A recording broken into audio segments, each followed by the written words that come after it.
Praise the lord. అందుకే క్రీస్తు నామమున వందనములు తెలియజేస్తున్నాను. అందరూ బాగున్నారా? అందరూ ఆరోగ్యంగా సంతోషంగా ఉండాలని ప్రతిరోజు మీ కొరకు ప్రార్థన చేస్తున్నాను. 2025 సంవత్సరం మే నెల 7వ తారీఖున తండ్రి అయిన దేవుడు పరిశుద్ధ గ్రంథం నుండి ఈరోజు మన కొరకు వాగ్దానము పంపినారు. అదేమనగా కీర్తనల గ్రంథము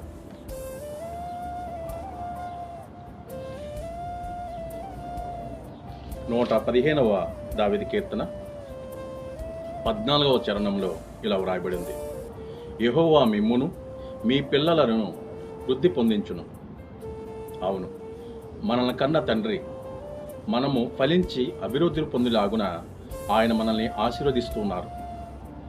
ఆయన ఆశీర్వాదములు ఎల్లవేళలా మన కుటుంబాల మీద ఉండాలంటే మనము ఆయన పనిచేస్తూ ప్రతిదినము కుటుంబ ప్రార్థనతో ఆయన సన్నిధిలో మనం ప్రార్థిస్తూ ఉండాలి, ఆయన పూజిస్తూ ఉండాలి.